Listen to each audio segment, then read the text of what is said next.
This can be the starting point. Right there. That's Okay, we're starting now, and I mean, who better to talk about esports media and how potentially fucked it is than two journalists? Oh, wow. You know, and well, can I still call myself one? I'm out of publications. I'm kind of doing journalism, but I mean, you definitely are. The thing is, interviewing people and Yeah. making videos of people and still writing the articles, crunching the numbers, like Yeah. that's not a that got journalist. Thorin an esports award in 2017. If anything, I think I'm the one that's not a journalist. Do you call 'Cause I'm yourself more one of still, a- or do you not see Not yourself as really. one I now? mean, I do, but that's just the nature of being freelance, isn't it? Is you do loads of different stuff. Like most of my time is spent like copywriting for esports and gaming companies, or like obviously managing my girlfriend and that. So like I'm definitely not a journalist as of right now. Like I don't do Right. journalism really, apart from a tiny bit recently on the upcoming stuff. But that was like I haven't written anything. I'll say what I have to say in this video. To be fair. So no, I'm not really a fucking journalist either. But we both have been and could still be. You Two probably still are. ESI alumni, is that how Yeah. the Americans say it? Yeah, alumni is like plural, so we are Yeah. alumni. We're Esports Insider alumni. Oh my god! Damn. Thank God we're out. No, I'm Shout out Sam Cook, man. So effectively, esports media is not in a great space, and that's evident if you follow esports at all. But the way I kind of thought about approaching this topic is kind of look at the main publications we've got and where we stand with them, and how they fit into the wider context of esports media, I guess. So if you're fine with that, then I think the first one to go to is what everyone calls like the biggest publication in esports, which is Deserto, which covers 4 titles. I did 5 there, but it's 4.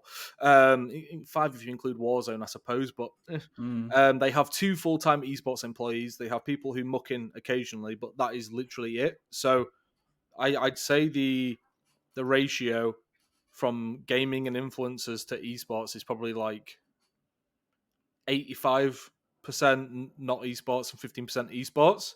And they've got Louise Mirror there, who's the editor. He's sick, but like not being given the resources to actually build it out. So the fact that we call them an esports publication is mad to me. The same way the fact we call FaZe an esports organization is mad to me. Yeah, it's flawed, definitely. Because they're not really. You know what I mean? That's like saying the agriculture companies in the Farming Simulator League are esports organizations because they have a team in the Farming Simulator League. To me, now it's just like it's almost so far removed from what FaZe do. I think they just announced like they're doing some SNL style exclusive show on Twitch or something soon. Actually, called, like, Unfazed. Funnily enough, I mean, I guess he would say this, but I suppose just to like chip in there, I interviewed the FaZe CEO Lee Trink like a while back when I was still at Esports Insider, so that was like probably a year ago or more. And he basically said, like, I think I said that to him. I said, like, do you consider yourselves an esports org? Because like most of what you do is the lifestyle stuff, like signing Snoop Dogg and things like that. That's obviously recent. And he basically said it's the esports that gives FaZe its legitimacy, and it's the other stuff on top of that which kind of takes the brand to another level. So he was like saying, well, people say we're not an esports org, but we win all these things. And he listed off all these majors that he's won in different titles. And I was like, fair enough. But as of right now, would you consider them an esports org? I mean, I don't know. They're just massive, aren't they? They're that, but they're also way more is like the lifestyle stuff. So I guess that was just the devil's advocate thing, because that's what they would say. But I'd also say Deserto is the same in that a lot of their paid content. So they had like, I don't know if this is still standing, but there's been like G Fuel and Razer and Misfits Gaming Group who have like all paid Deserto to PUBG as well, all paid Deserto for content effectively. So sponsored posts, and they're always around esports videos, podcasts, or actual esports content, like written content. So while it's not the esports content that really brings, it's not the esports content that brings in the views and such. Like that's where the money comes from when it comes to partners, and then it's the ad revenue from the other things they do. So I guess it is integral to what they do in terms of how they like run the business and how they operate the business. But like just from a sheer content point of view, like they're realistically hardly an esports publication, but I think that works in their favor, to be honest, like because it's been proven time and time over now that like you can't really sustain yourself on just esports journalism. 100%. No, you can't. And so if they're the biggest and they're hardly esports, then that shows a problem with the esports industry and journalism in it already, right? Yeah, there are all these.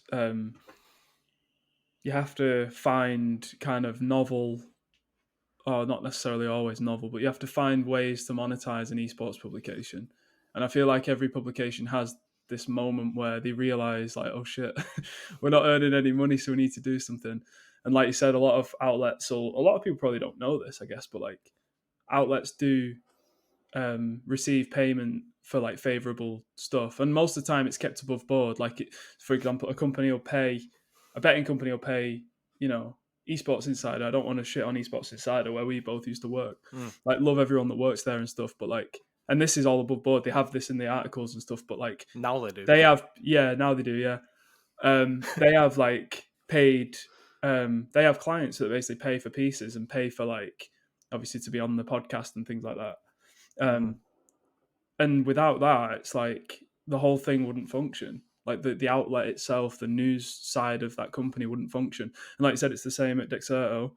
You know, and at the very least, even if outlets aren't doing that, they have to do the kind of Pokemon Go SEO pieces, So it's one of those things. It's like we're not at a point where it can be easily monetized because of the sheer numbers aren't there at the same level. Obviously, other sports outlets are, and the industry is also not ready for a paywall. Like, not even close. I feel like if a company tried that, they'd go bust in like a month. Yes, I mean, like you probably need a good I don't know, 10 to 50 million monthly readers to then put the paywall up and then get like 1% of that if you're lucky. You know what I mean? So you have to have like a really high level of readership already to get there, and of course that's not the case. And the Athletic is, I don't know if you can call them a success just yet overall, but I think you can. They've proven that it can work. Yeah, and that's only because they focus on like the most popular sports in the fucking in the world, and the hire Athletic, all the best journalists. Yeah, and that gives them the space then to like write the best stuff. Like, they write the best features. I mean, pretty much by a mile in sport, like in terms of consistently great features. The Athletic do it, and that's because they give themselves enough room with the paywall. But in esports, that's not to go on too much of a tangent, but I think like for esports news to kind of work, or feature writing to work the best, I actually have a bit of a suspicion that if it should probably be done, like, let's say the Athletic picked esports up and hired everyone. They already have a paywall. People know the model. And they said, right, esports has come to the Athletic. Might take a while to build it up. Let's say they hired like you, me, fucking Jacob, Richard, yeah. Yeah, like just loads of journalists in the industry. If they did that, attracted people to the site, eventually they would start paying for it. I just think that is probably the environment that it would work the best long term. Yeah. Without having to do the other stuff like pay pieces and all that. Well, yeah, esports fans are accustomed to getting everything for free besides merch, and even then you can get some merch for free, especially if you call Jake Lucky. But for example, like they want to watch their favorite streamer or they want to watch a tournament, they'll just go to Twitch, get it for free. You know what I mean? They want to get the news, they can just go on YouTube and get 5-minute videos, and it's all there for free. They don't have to contribute anything. Like, there's hardly any Patreons, there's hardly anything behind some sort of wall. We can get to it in a bit, but like Jacob Wolf's trying to change that somewhat, which I spoke to him about it, so we can get to that in a little bit. But like, so we spoke about Dexerto, how like it's hardly esports, but it does enough to like stay within that realm, I suppose, and it is an integral part of the business, even if it doesn't seem as such forward facingly. Yeah. And two, I want to get out the way quite quickly. We've already mentioned one, so we'll go the industry trade publications of ESI and the Esports Observer. ESI is a events company masquerading as a publication. That is literally what it is. Yeah, like the bread and butter when events are back, like fully, which we're getting there now, right? Like they'll make most of their dosh from that. The news 100%. In between keeps that shit flowing. And you know, like the more people they can, I guess, really get into the industry side, the more prospective customers they have for their events and everything else they try and sell. You know, but like if you look at the content though, especially now, just being frank, as you said, like I also respect and like all of them there. Like it is effectively a news portal where like Yeah. they might as well just upload PRs straight. To be fair, like just how it is, Mm. because it's basically the same shit in the PRs but rewritten, and it was the case when I was there as well. So I will Mm-hmm. 100% say like I did not innovate on that front. But like they're effectively just like a news portal with some occasional features, quite a lot of paid work when it comes to the features though. And then as the Esports Observer, which has been rolled into Sports Business Journal so much now, it's I don't know how much longer that exists beyond just being a social channel where they share SBJ esports stuff. And I think now they have two. Mm. If I'm not mistaken, they have one editor and two writers. I think because Right. Victor Brazil, the geezer on the Brazilian beat, left yesterday as of recording this. They've got Kevin and they've got Trent. Then Oh maybe yeah. Tobias still does the financial stuff for them, but I know he does like business stuff on the side for them. There, I don't think he's traditionally a writer for them. Right. Okay. And they hired a new editor quite recently because James Fudge left, Mm-hmm. and he's doing his own thing, which I don't think he's announced anything yet. So that's all I will say No. on that. But yeah, so like the two trade publications we've got, like is one, it seems like it's just being rolled into an existing sports model, which is paywalled to a degree. I'm pretty sure, or at least you can sign up and get certain free articles and stuff.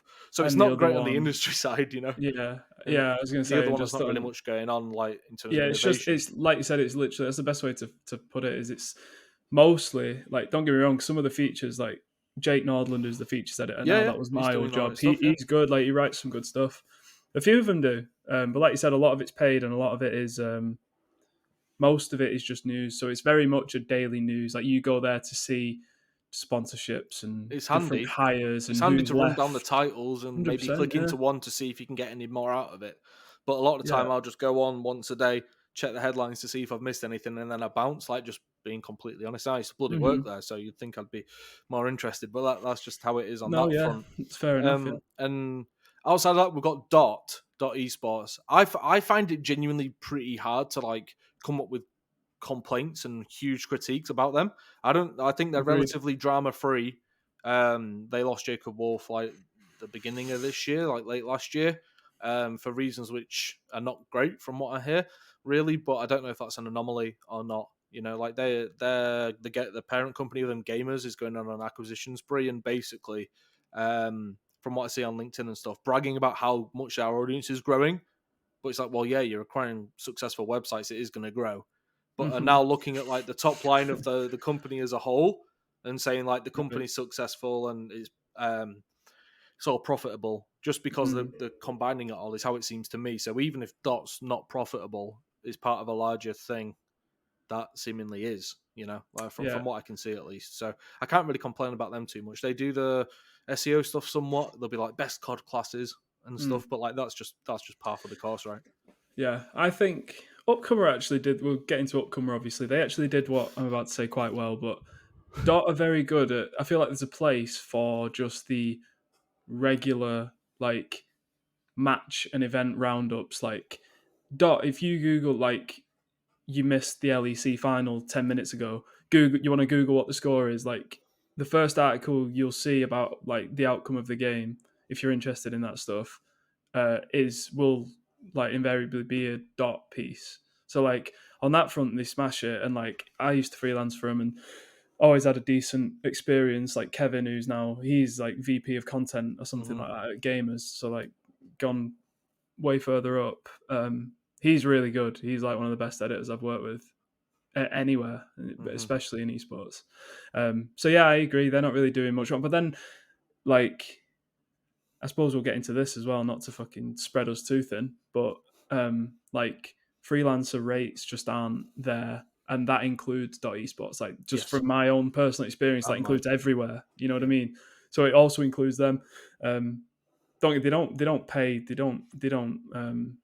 pay pennies compared to everyone else in esports or anything like that, but it's just across the board, no one really pays very well. And I guess, like I said, we'll touch on that. You're actually encouraged if you're a freelance journalist in esports, encouraged to just churn out as much low hanging fruit as you can. Yeah. So it's easiest to just do a piece on what Double Lift said on his latest podcast rather than Yeah. looking into the Yeah. conflicts of Yeah. interest of Yeah. TSM or something. You know, like it doesn't pay off beyond like unless you're just satisfied with the work yourself. If you're looking to like keep the lights on, and food in the fridge and that, then it's hard to justify it. You do have to spread yourself thin and just churn out shite after shite after shite.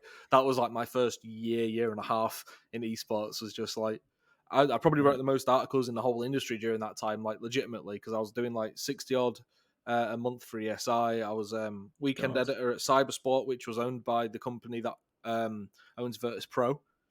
Oh, really? Yeah, so I was getting paid by ES Force at one point, which I didn't realize how bad Oh, it was yeah. because it was as I first started. So you're a Russian mule. I am, yes, yeah, and Wow. hence the first episode. I was very on the side of Russia, of course. Second and last Cyberathletics episode ever. There you go. Okay. No, of course. Like, No, I didn't realize how bad it was at the time. It was when I first started, and I was just like, they offered me decent money for what it was compared to other companies, I should say. But there was only maybe like 6 or 7 people there. And look, so like you're actually encouraged to do shouting. The one place that was paying very well in esports, which I feel like is a good time to get to, is Upcomer, which in my mind it's dead now, but it's not. You know what I mean? Like obviously they did the whole pivot to video thing and let go of most of the editorial stuff. I don't think they actually let go of any freelancers, which is interesting. So now they're just like getting content still, but paying less for it because the premium was on the full time people. Yeah, that's interesting because I spoke to a couple of people that have said like freelancers have been effed off at least somewhat. I don't know how many. Okay. I don't know how many, and maybe that's like they have varying levels of freelancers every month. But from what I heard, is like some of them did get right. gone. Because I didn't check into it later, but as it first happened, like they hadn't even announced it in the Slack chat when it went live on Twitter. That like, when like Sean posted that like all this stuff had happened, Sean Morrison, the editor in chief there, it hadn't even been announced in the Slack at all at that point. I saw it and there was nothing there, and then like the person who a source there, I shall say, like basically said like, look, no freelance has been affected at this point, but I haven't checked in since. So evidently okay. some have been affected, as you say. But they're Yeah. mostly powered off of that now, as opposed to spending $80,000 on George and like between 100 and 120k on Colin McSteele, who's still getting that money to produce fucking generic videos. And I did no money for more people as well, but maybe I shouldn't be pocket watching so much. But basically, they were paying more than like anyone else was in the industry, and that's good in itself. But like the return wasn't there. I can tell you firsthand. I know that they were getting a lot of money from posting things on Snapchat. I think they had like a verified like Snapchat show on there, which I don't know much about. I don't use it, but they were getting money from that. And towards the end of their time, before laying everyone off, I guess for the most part, a lot of their traffic was coming from a new Yu-Gi-Oh game that they were doing guides and stuff for. So while a day before the announcement that they were laying people off, like Theon and stuff were all bragging about record traffic and high quality esports content and stuff, you didn't see any mention of all the SEO stuff. In fact, I'm pretty sure he said we've done no SEO work whatsoever. And it's like I shared it with you. Like I have like their analytics from I think January, the whole of January, and you can see there's SEO content in there. So they're just flat out lying. Number one, and two, they're acting like they were growing through esports content when it wasn't. It was like Yu-Gi-Oh decks and all this kind of shit. So like they actually pivoted to SEO more and more, found something that worked, and still Enthusiast Gaming decided to no longer carry on employing a lot of the upcomer folk, which felt like an inevitability. Especially with how much they were paying. Yeah, it did. That's what a lot of people like. I know that you were skeptical at the very beginning. When did they relaunch? It was 2021, wasn't it? So it was only last year. Officially like March, April. They launched they announced that it was going to be launching before that. They had like a letter on the site, but it was I think it was one day before it would have been an anniversary, first year anniversary of Upcomer. So say it was on March 21st they announced they were laying people off. It'd have been like March 22nd when they launched. It's like they didn't quite make the year. Right. Yeah, because I think like people have been like proven right, like the pessimists have been proven right, and like if it fucking walks like a duck and quacks, it's probably a duck, in it. If it's just these outlets just keep failing, it's like they're spending too much money on it. But it was also, from what I hear, it was also like it was accepted that they'd be losing money for a while. Like it was accepted that they wouldn't be profitable, and it was just about like in a few years, how do we get to a point where it's profitable or at least near break even point? and again, like I've also heard that. So is it Menashe? I'm not sure how you pronounce his name. The guy that he was the chairman Hmm. as of until recently, at Enthusiast, who obviously owns Upcomer. And I think Upcomer was basically his thing. Like he really believed in it, and it was kind of his project, his vision. And I'm not sure if it ended badly or what. I don't really know too much about the situation of him leaving. Maybe you can talk on it if you do, but um, he left, and then from that point, it looks like just they thought, right, well, now that he's gone, we can fuck Upcomer off. All right. Well, was it that order, or was it they fucked up, come off, and then he decided, right, I'm out because like you've not stuck to your word? Suppose it could have I been that. I didn't even But I know think, he'd gone, to be honest with you. So mm, I can't answer that. But yeah, as of I'm not sure if it was. I know he started a new thing like a VC company or something, but shocking. I think he'd gone before that. Like, Okay. I don't know how. I don't know. I don't know for sure, and I don't know like how public that is. But I believe he went a little bit before that. Okay.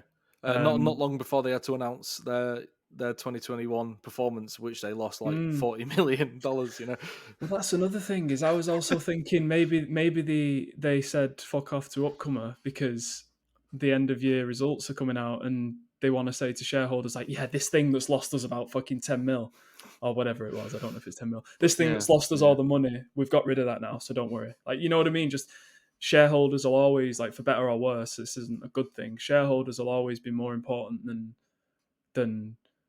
than anything else for companies that No, big. you have to Like keep they them care, happy. Yeah. Yeah. yeah, they care more about shareholders than anything. And Which they're I a said public company, so exactly. like bad news is like an avalanche. Is like the snowball's Yeah, just rolling down and it's building up. Like it's not. yeah. All you have to do is look at Guild for that. Like the public sentiment a lot among their like retail, like just normal everyday investors, is not good whatsoever. Like Hmm.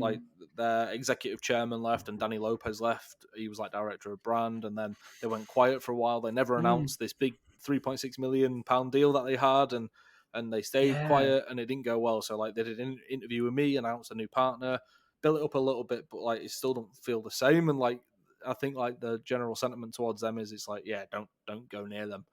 You know, Mm. it don't look good. So like Yeah, enthusiasts could quickly go that way if there's a bad streak of things happening. You know, it's interesting that. Do you know what happened there? Because like I know, yeah, I know. It felt weird because like three with big Guild. people left. Yeah, like three big people left around the same point, and like I never really knew why. Um, my understanding is there.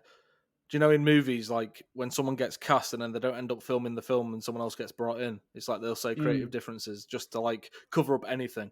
I'll probably say there were creative differences among those at the top, and they right. didn't necessarily, from what I understand, didn't necessarily agree on everything, and thus it was probably better for them to leave, or else it's just because they're never going to see Right. eye to eye on certain things. You Hmm. know. Interesting. And so Carlton Curtis came from Activision Blizzard. He was the executive chairman, and then not long after he left, Danny Lopez left. So I would assume he was a big fan of Carlton and not so much Cal, Yeah, yeah.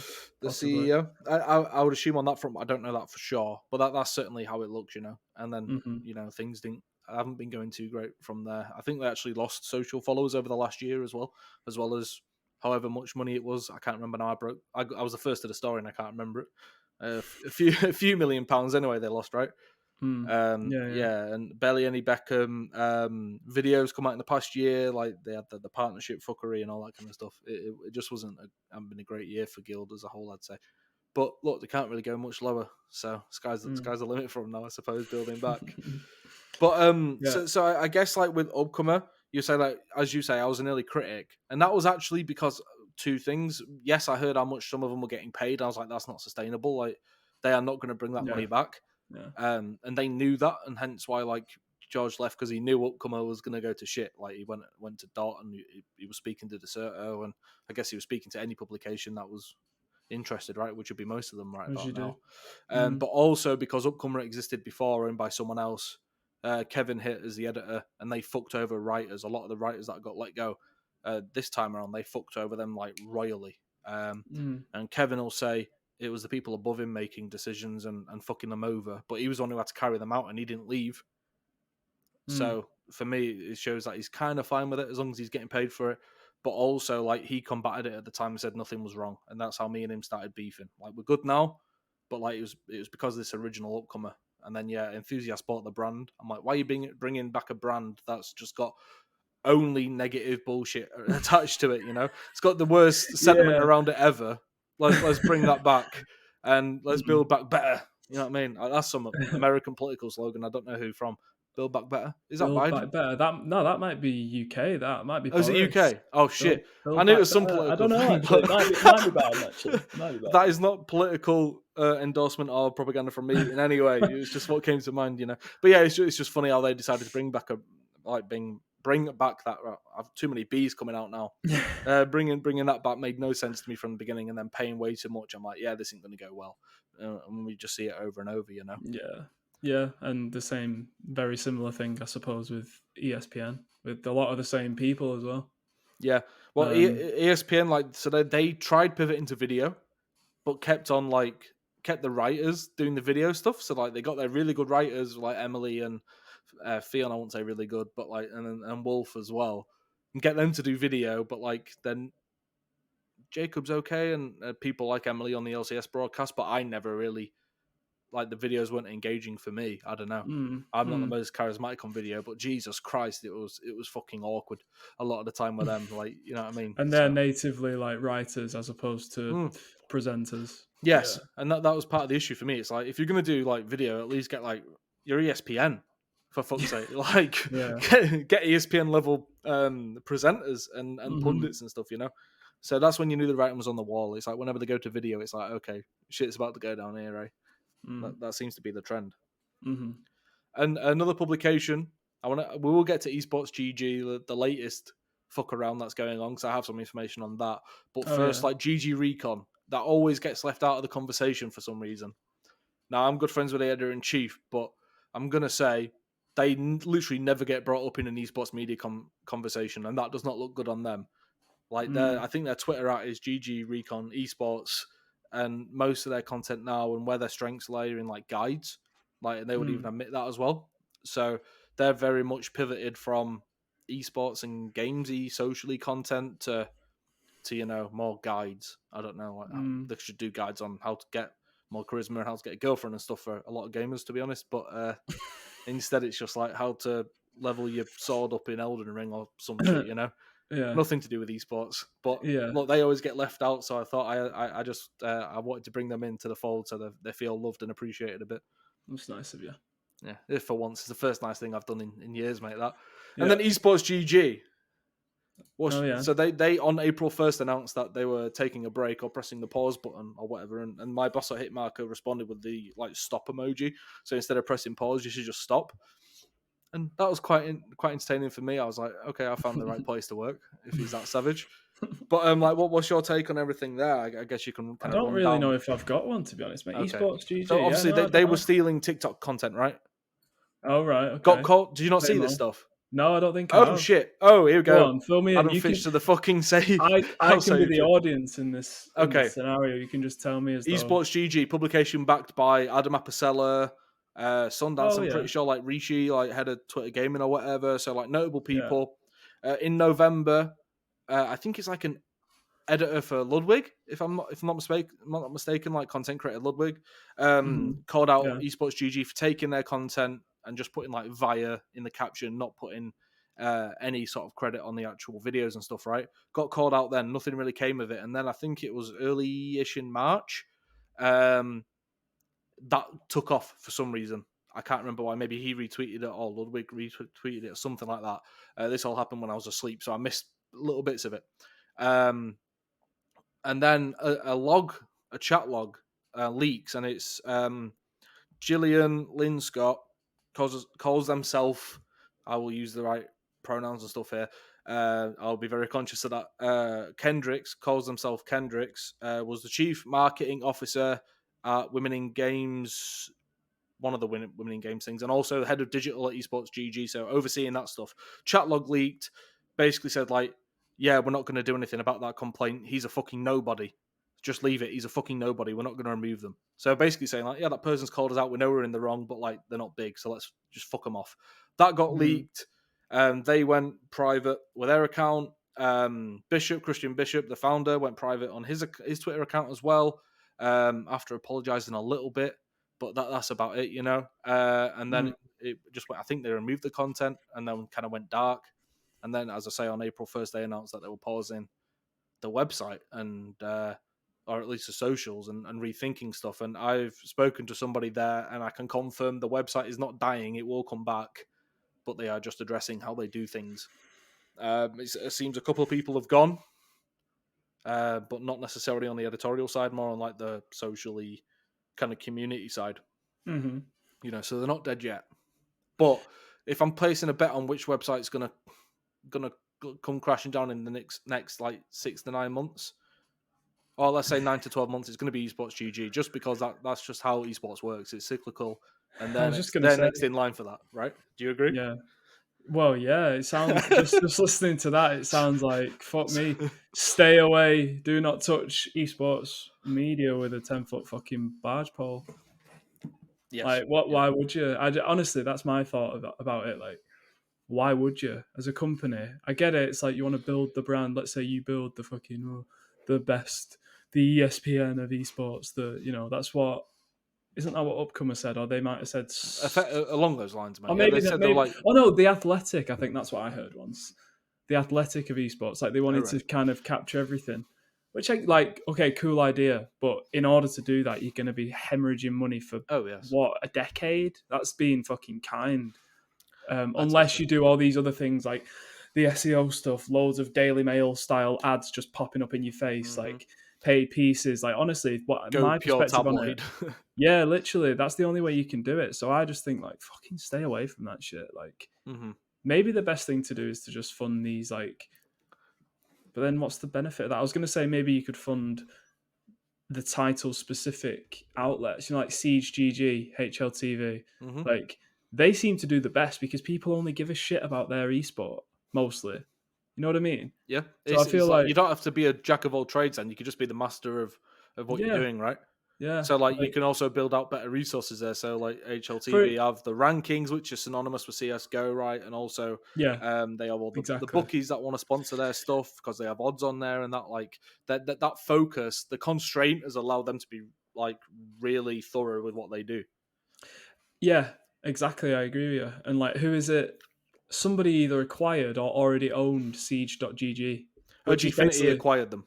Gfinity acquired them, right? Okay, so that's what I mean. Things like that are smart because the stuff they can do, they'll be able to get partners quite easily. You'll get a lot of daily active users because people that are passionate about Siege will go to Siege. Not Siege Hmm. isn't huge, but it has a very fucking passionate um, fan base. So I think maybe that is the best way to go And because they even launched basically Siege.gg, but for Halo as well, which oh really? that's already kind of died off, but hopefully it'll come Yeah, back. but that's But good. like they've been Hopefully able it to will. replicate the data models they've got and the formats, format of the site and all the information and like replicate it for other titles.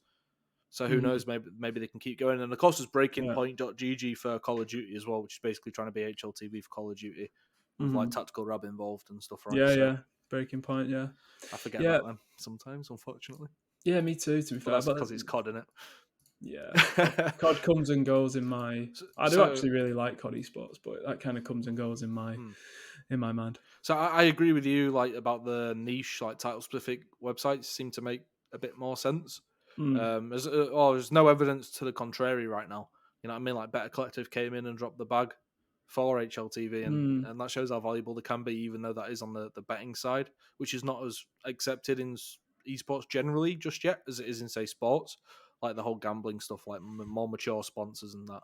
Not Mm. quite the same, but like No. in a game like CS:GO, like you can see it fitting in very well, and that's why Betway are going in hard on CS, and there's all the skin betting sites and stuff, right? So like it Mm-hmm. makes complete sense for them, and they can just concentrate on one title. They know exactly what the fans will want, as opposed to trying to like please everybody, which is Mm-hmm. obviously a pointless and fruitless task. Mm-hmm. Obviously, something we need to talk about is punditry within esports media, so the more personality based stuff and those who speak like they'll read an article on the news effectively and add a bit of something to it. So that's your Jake Luckies, who obviously went from esports talk to Energy with Full Squad Gaming, which I called so long ago, by the way, but never did it publicly because I didn't want to fuck anyone over. But like, I was so certain that was the case. So now he's actually working for an organization, if you think about it, which brings some conflict of interest worries. Yeah, kind of. I suppose he is. Yeah, because would he, if something happened at Energy, would he be as quick to post a video about it? You would think Just not. that But doubt, just that question alone is where obviously where the issue lays. Is lies, lies. Yeah, there we go. I said lies nice. and was on about Jake Lucky. That's weird, isn't it? Uh, sorry, mate, but You're such a pot stirrer, you. oh, it's just a bit of fun in it, you know what I mean?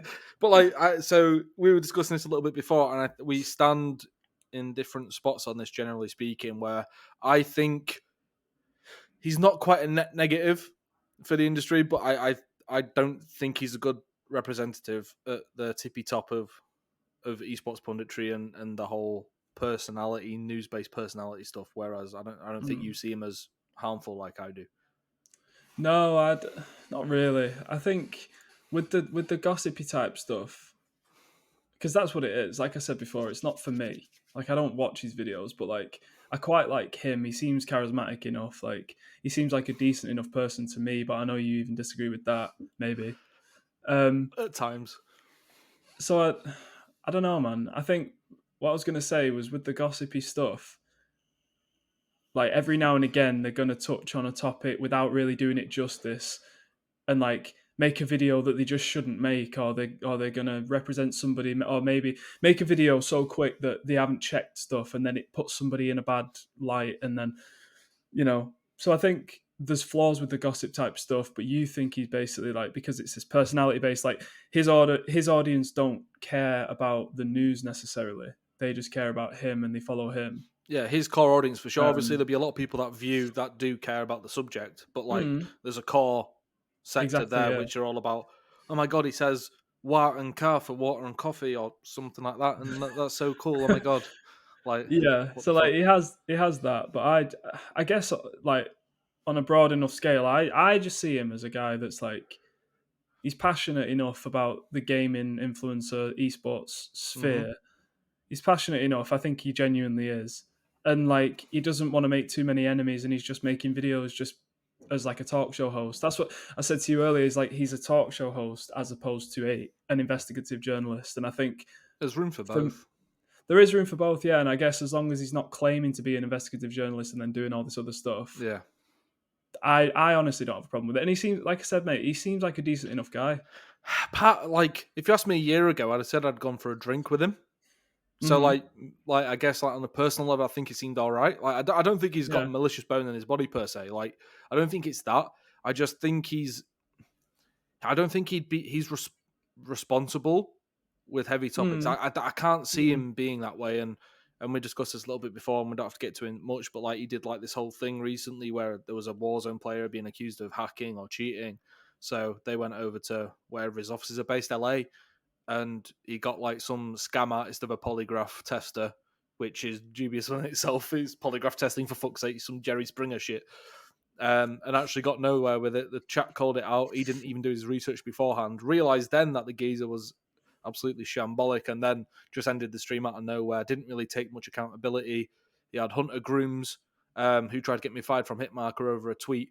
He had him in the DMs, in the replies, sending a video mate, it's fine. You know you were trying really hard, but speaking some news presenter voice, and that within itself made me realize if Hunter Grooms left the esports, then it would actually be a net positive if he left. So he should go, because what he did with the Richard Lewis situation and stuff, which I can leave a link to in the description if we want, but it's a long video.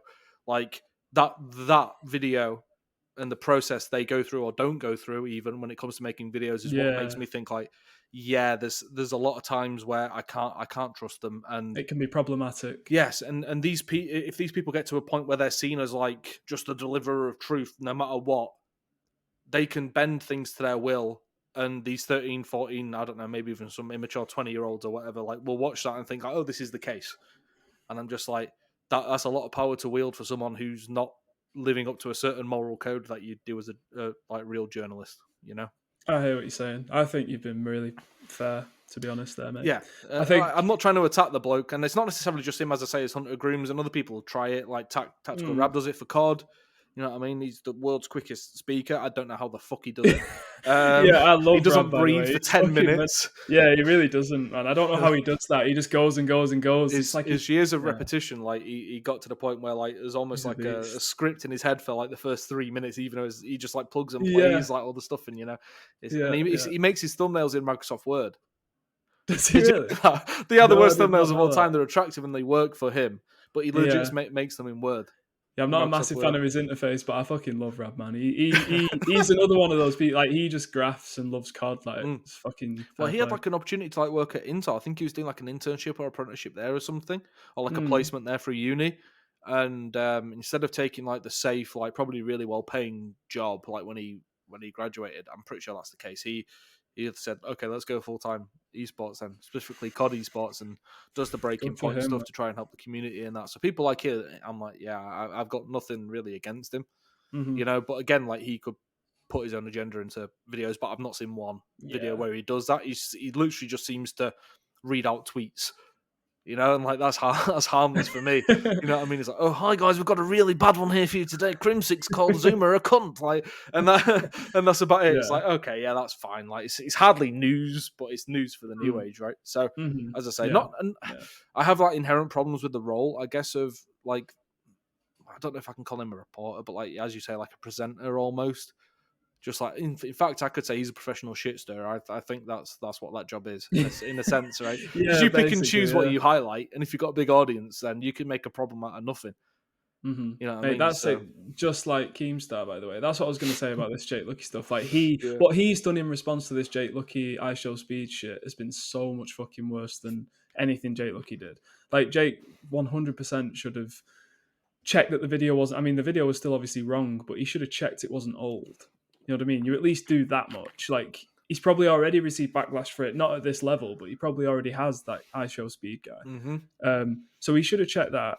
But then the fact, like this character assassination that Keemstar is just fucking famous for, clearly he's got, like you were saying before, he's got a problem with Jake Lucky anyway. I don't know what their thing was. I don't really give a shit either, to be honest. But Yeah, they've just been like, like Keemstar will just accuse him of stuff like almost baselessly, or like mm, really taking things to extremes and like finding weird things that are not actually there. And then Jake will just reply like, "Oh, he's just bullying me for no reason. What a prick! He's washed up." Like, I guess he doesn't say prick. He's American, but yeah. things of that He effect. made he So it's made just this. some petty back and forth, which probably elevates them both in terms of viewership and impressions at the time. Yeah, probably does. But like Keemstar just put out like a fucking 10-minute video, basically inferring, accusing. He'll say, "Oh no, I'm not saying he's a racist," like, but he fucking is. He's Earn a nice inferring it. $3,000 off of it for 10 minutes work. Yeah, that's what I mean. It's like people like that can, and he has such a steady. And you check the comments, and it's like, "Oh, well done for like outing these people." It's like, what world, what fucking planet do you live on? Like these must be like 14-year-old kids that aren't fully developed. Like But I then don't again, understand how you can watch his videos and think, yeah, you're talking sense. He's a fucking muppet. well, to be fair, like most of them will be American, I assume, right? And they'll be used to the CNN weird dynamic where everything's mad God, polarized, yeah. and Oh, you that's have to so pick a true. side. Actually, it's a good point. You know what I mean? Americans are You have to weird. pick I a love, side there, don't you? yeah, I It's love almost, Americans that are watching this, but Americans are fucking weird in that way, man. like, it's a worrying thing where like you almost have to like ideologically subscribe to a news channel. It's like, oh Yeah, fuck me, like just give me the news. But you have to yeah, if I was American, I don't care about the news. I stay far away, which is worrying as a journalist or ex-journalist, whatever you want to call me. But yeah. like you have to like watch both and like try and find the truth in the middle. Like you have to cut through all the Mm, editorial like gloss they've put on it and all the yeah, spins. yeah. So I don't know if it's just like a reflection of that I between shouldn't say Jake's. I was nearly calling him Jake Star, Jake Lucky and Keemstar, Jake's that Jake Star and Keem collab Lucky. incoming.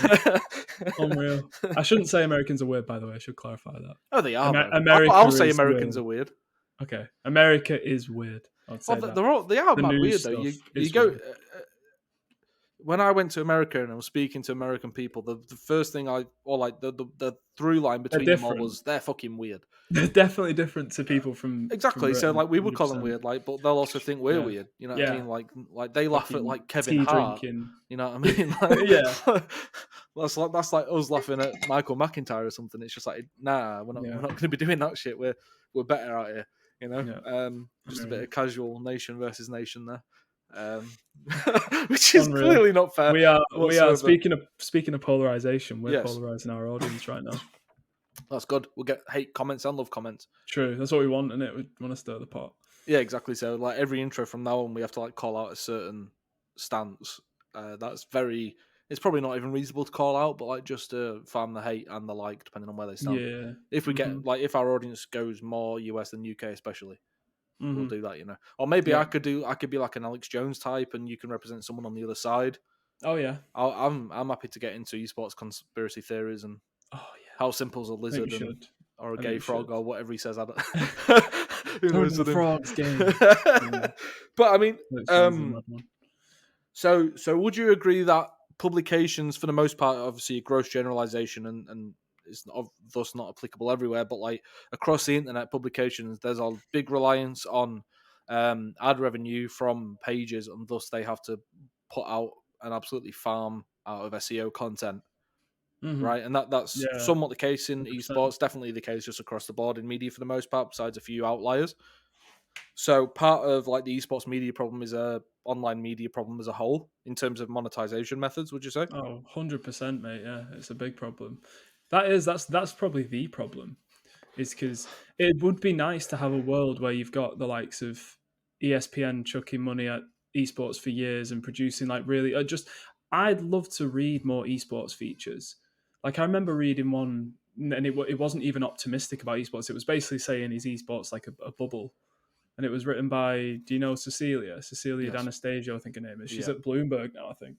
But I remember that was like one of the, and also I read there's a good one in the Washington Post about the ESPN collapse, which is really good as well. So like I just love to read more feature length esports stuff. Maybe that's just me. Like a lot of people in the industry just watch videos and stuff, I suppose. Mm-hmm. But like I wish there was an outlet that did that shit. And like I did actually see a couple of nice ones from Upcomer.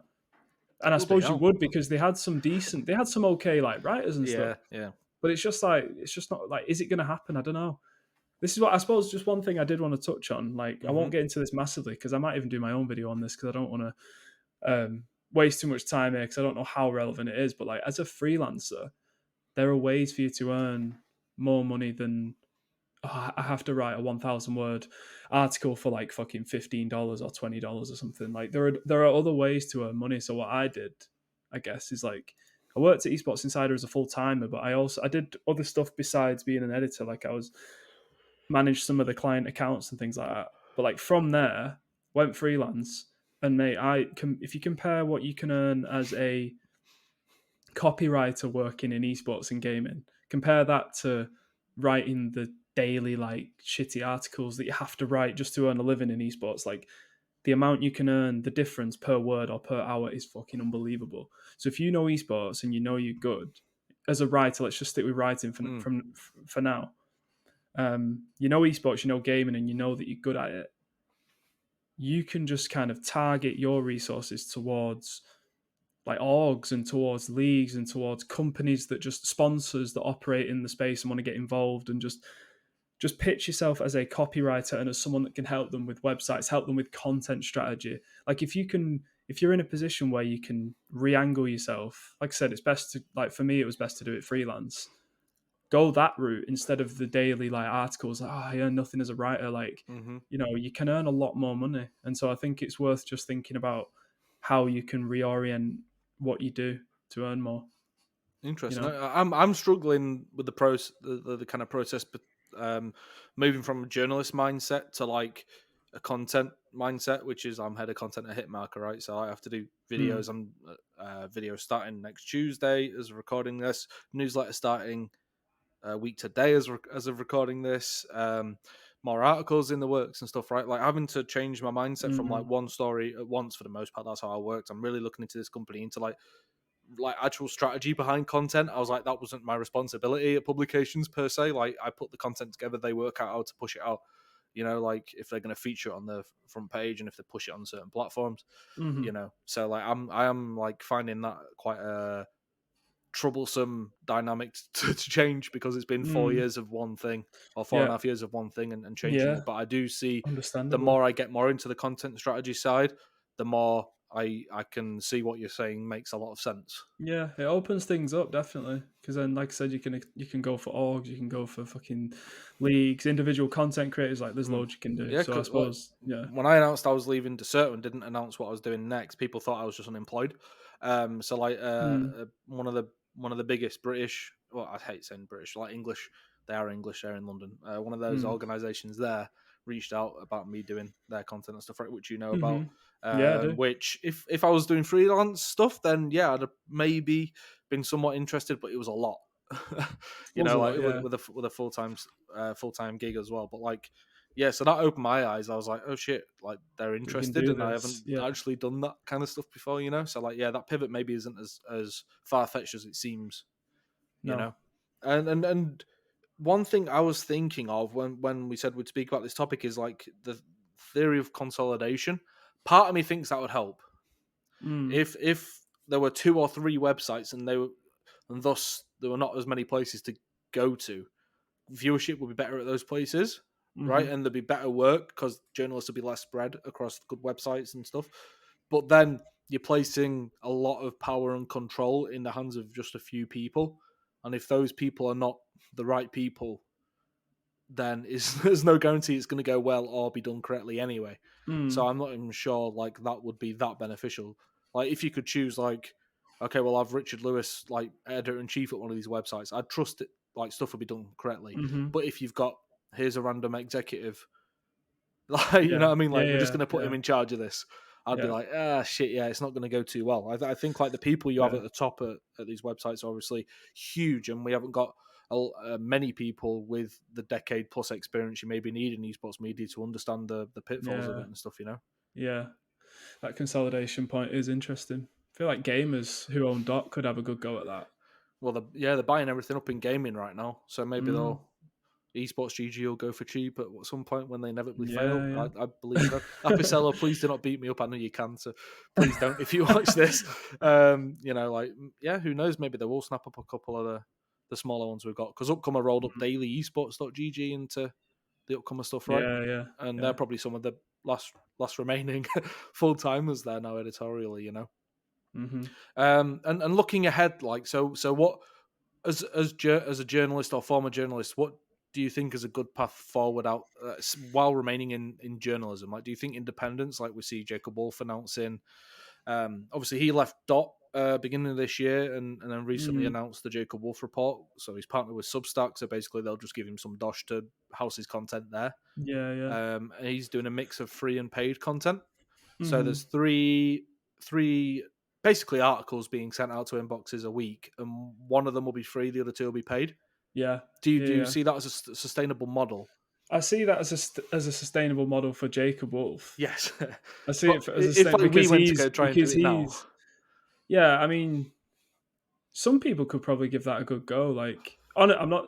It's gonna sound like I'm fucking licking your ass. We actually hate each other, don't we? But like, yes, uh, you could maybe have a good go at doing something like that, or in like maybe a year or two. I don't know. No, yeah, I you don't probably think I've could got the now. audience for it. I think it's like the same scenario where you paywall as a publication. You need like Yeah, you a do. high readership or viewership or whatever first Hmm. before then like chopping them down to like one But percent. like, yeah, but I think so. I think there are a select few that can do that. Mm-hmm. That's not a viable model for everybody, though. I feel like, I mean, it's like a bit of a cop out answer, but if you're going to do well in journalism and you want to get to a point like that, you just need to be good. A lot of people aren't. Mm-hmm. Like, a lot of people don't like to accept that, but like some people just aren't that good at it. But if you're, let's say, you genuinely believe that you are decent at it, you're a good journalist, you can write well, you have good ideas, you can kind of see the through line in different issues and how to maybe provide solutions. If you're doing all that stuff, I guess just do what you can to get by while you write what you're confident in for Yeah. different outlets or for one outlet, whatever. Make a bit of a name for yourself. There are plenty of people that have made a name for themselves.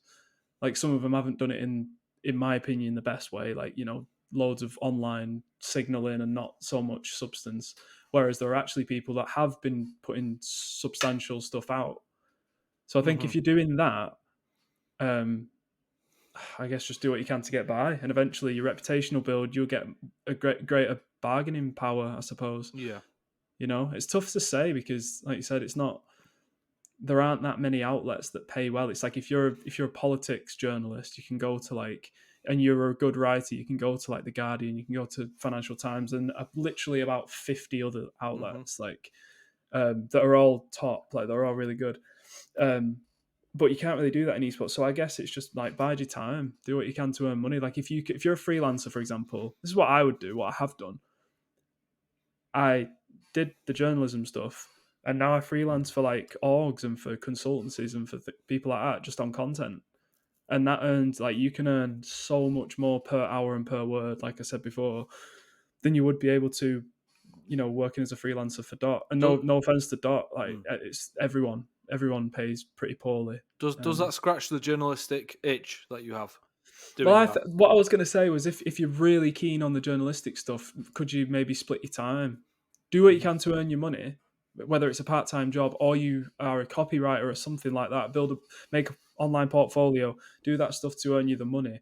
And then the journalism stuff, get it published in like Dot or in ESI or in Upcomer, I suppose, still just about.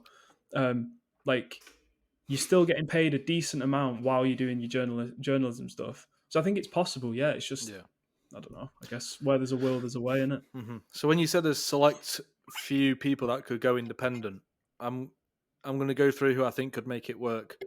Like Thorin already does, and he doesn't even really write anymore. But like he would like go to Double Tap or something like that, or Deserto and house his content there. But like if he wanted to Substack and YouTube it, like You could. he basically already does without Substack. So like that would actually probably increases the bands in his pocket pretty substantially if he went to Substack. So like he could do it, but he's been around like 17 years at this point. Exactly. Richard Lewis could do it.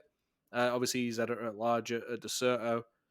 So quite successful YouTube channel and stream. He gets 2,000-3,000 people watching concurrently. Good amount of subscribers. Like so, if he wanted to leave Deserto and go Substack route, he could 100% do that. Yeah. That would be viable for him. Jacob Wolf is doing it, but he also has his Overcome company on the side, which I assume will bring in the majority of the revenue as a guess. If he's partnering with No Street Gamers for an eight-piece series, which he's already announced, and there's probably more to come, I would guess as well.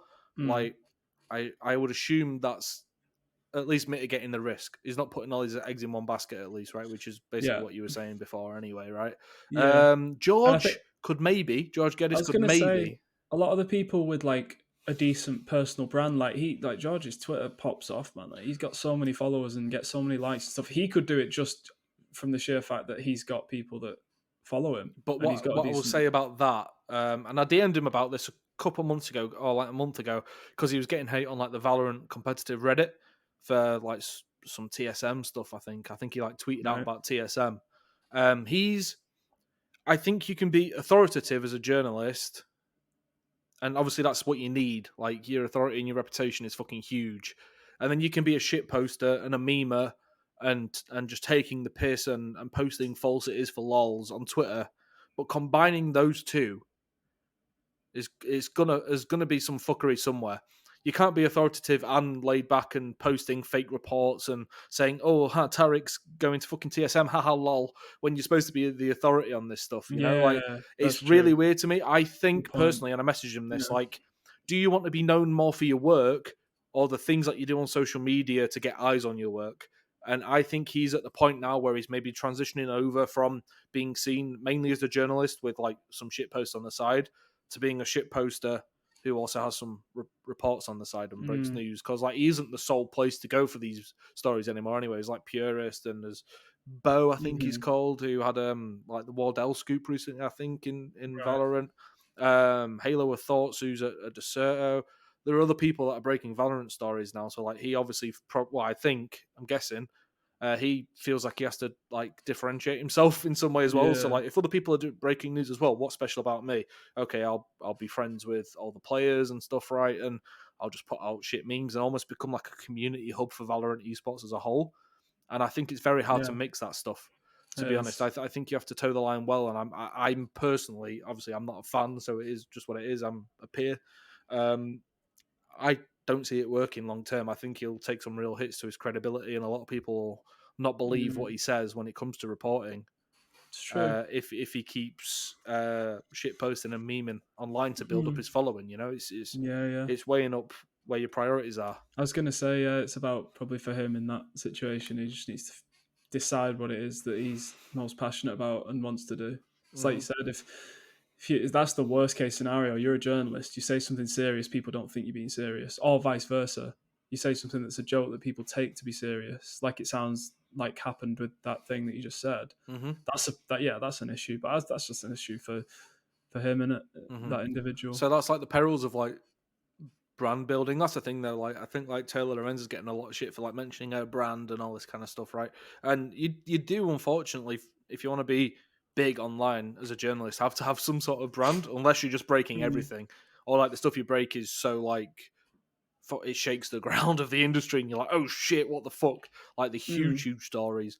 Otherwise, you do have to be like terminally online and just plugged into the community to a certain level and do videos and Twitch streams and all this kind of shit, right? Just to justify everything else and get eyes on you, which is why I'm washed up now, because I go on like month-long breaks not tweeting a single thing, and I don't play I'm those like games. that. I worry sometimes about myself doing that as well, like stepping too far out of the cycle of it all. I don't know. I guess a lot of it is just gossipy, and I don't really give a shit about it. That's where I stand with a lot of this media stuff. Just I guess to round up is a lot of it I just don't care about. Just like who gives a shit? Like people arguing about nonsense. I barely even go on Twitter. I've only started going on Twitter because we've started the great Cyberathletics channel. A lot of people love that name, by the way. Yeah, I'm sure they do. Like they hate it and love it. You know what I mean? But it's like the same. No, it's amazing. It feels very right based on the personalities we've got.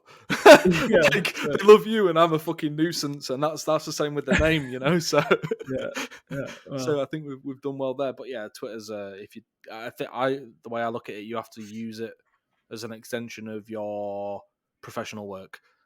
For me personally, at least, I have to use it as an extension of what I do professionally. Because if I just use it personally, I get stuck in it and I lose my life. I become like a digital bystander, and I'm living more digitally. I'm like almost in the Matrix, but it's just Twitter, which is not a good Matrix, you know. Yeah. So you have to like unplug yourself out of that shit. But like, have you got any like final points to make, or are we good to wrap up? Like, I think we've pointed out very much that esports media is clapped, but we're maybe beholden to the overall media landscape in general outside of esports to kind of evolve before we can as well, unless we do the innovating, which seems unlikely. Yeah, that's the thing. Yeah, it's stuff that's affecting every industry, not just esports. But esports feels it even worse because there's not the numbers aren't there to the level that like other big sports are or other fields like politics or whatever. So yeah, in conclusion, there's it's a not lot in of a great shit going space. on. People aren't getting paid very much and all that stuff. But like, what's the solution? Difficult to say. I would just say if you're a company that's thinking about either starting or buying a news outlet, really think about what you're doing beforehand, because it'll almost certainly go to shit based on historical evidence. And this is where we shill a crypto company that's paid us money to say that they store articles on the blockchain, and they're gonna allow Nice. they're gonna allow us to sell our videos and articles as NFTs, where people can buy fractional shares of them and not just subscribe to our articles, but really own part of them. Really own them, yeah. I mean, oh my god, that'd be the day. If we get the boot, I'm gonna try. I think there are a couple of websites trying to do that. So like maybe the crypto angle will work for media as a whole, but no one wants to hear that shit yet, especially not in esports, right? No, they don't. That's a whole nother episode: crypto and esports and gaming. Oh god, we'll need like 2 hours for that one, I think. Yeah, but we're done. You good? You happy with where we are? Yeah, I don't think we missed out any websites. 2 completed? No, I don't think so. We're good. What should we call this one? Esports should die. Esports media is clapped. Is clapped. Okay, let's go. We'll go for that then. I don't know. We'll think about that. We'll somewhat inflammatory. I'll go look at Jake Lucky titles and then try and find a trend within those and use that. Right. But so I think our first episode in the first day broke 100 views, which isn't too bad for two newbies. Like, it's good. I was happy with that when I saw that. That's pretty good. It's not too bad, and this one will do better than that. I'm putting money on it now. Yeah, I like this one. I think the moment we post an episode that does worse than the one before, we just quit. How about that? Yeah, okay. So it's on everyone who's got to this point to share it. Yeah. Yeah, the moment we don't grow, we just stop. Yeah. And that's down to the people. So Cody and So we everyone need to else, keep you need watching to and sharing get your mums because and dads and ex-girlfriends, ex-boyfriends, all that stuff on this, yeah? yeah, 100%. Right, yeah, thank you Right, everyone for watching. peace.